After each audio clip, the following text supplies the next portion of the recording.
Saturday morning. A 47-year-old CEO wakes up without an alarm at 5:45 a.m. No notifications, no emails, not yet. He runs 5 miles, reviews his investment portfolio, calls a mentor, and reads for 2 hours. By noon, he's done more for his financial future than most people do in a month. Meanwhile, according to the Bureau of Labor Statistics, the average American spends over 5 hours watching television on Saturday alone. This is not a video about private jets.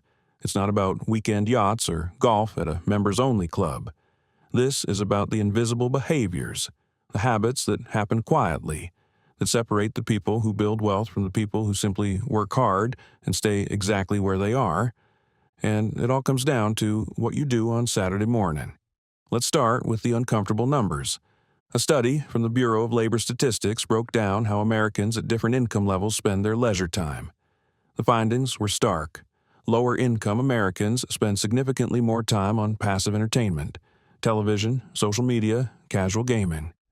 Higher-income Americans spend more weekend time on physical activity, education, and social engagement. It's not that wealthy people don't relax. They do, but their version of rest is fundamentally different. It's intentional, it's strategic, and it compounds. Here's what that actually looks like in practice. Warren Buffett reads 500 pages a day, even on weekends.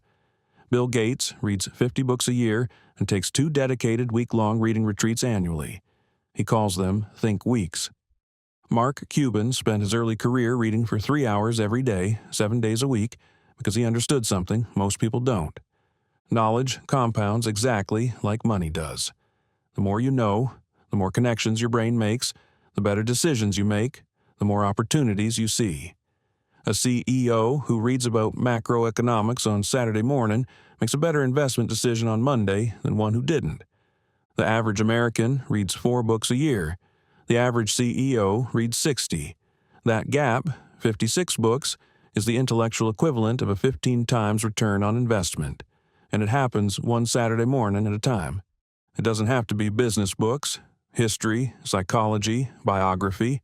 Rich people understand that every domain of knowledge informs financial decision-making in ways that aren't always obvious. Here's a truth that the self-help industry gets exactly backwards. It's not just about what you know, it's who knows what you're doing. Rich people use weekends to build social capital. The Saturday golf game is not about golf. The Sunday dinner with a mentor is not about the food. These are investments in relationships that pay dividends in the form of introductions, opportunities, information, and partnerships. Harvard's longest-running study on adult happiness and success, 85 years of data, concluded that the quality of your relationships is the single strongest predictor of how your life turns out. Rich people figured this out and built it into their weekend routine. Your network is your net worth, not as a motivational poster quote. As a literal financial mechanism, the person who gets introduced to the right investor, the right client, or the right partner through a weekend relationship compounds their income in ways that no amount of solo grinding can replicate. Most people have no idea where their money went last week. Rich people review it every week, without exception. Sunday afternoon is when the wealthy do what accountants and advisors do professionally. They look at the numbers, investment performance, spending categories, progress toward goals, upcoming financial decisions. Not obsessively, but deliberately. This weekly financial review is one of the most powerful habits in wealth building, and almost nobody in the middle class does it. Why? Because it's uncomfortable. Because it forces you to see exactly where your money's going.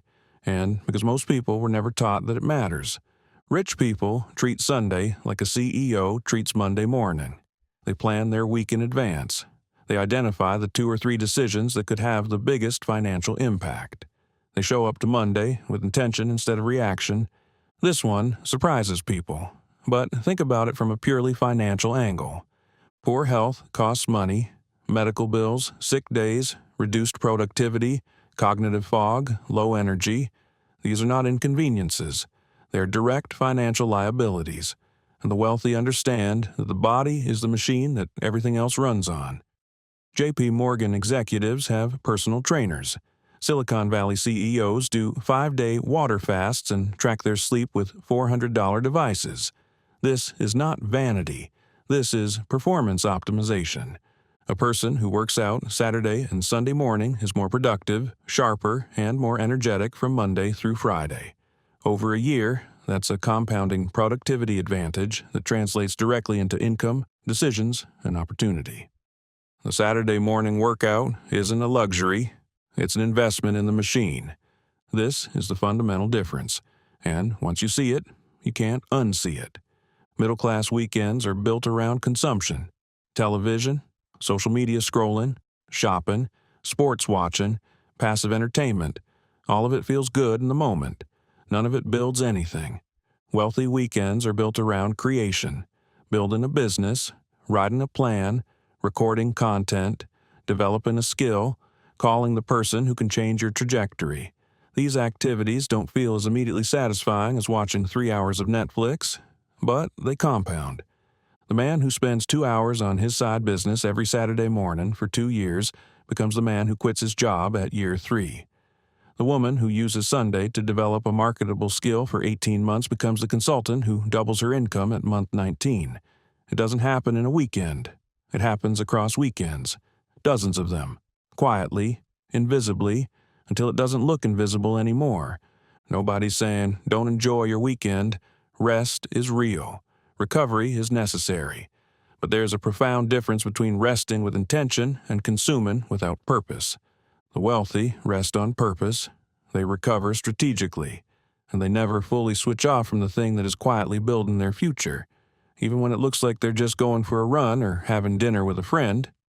If this video changed how you're going to spend next Saturday morning, subscribe, because every week we break down the financial habits of the wealthy that nobody talks about, and we show you exactly how to apply them. See you next week.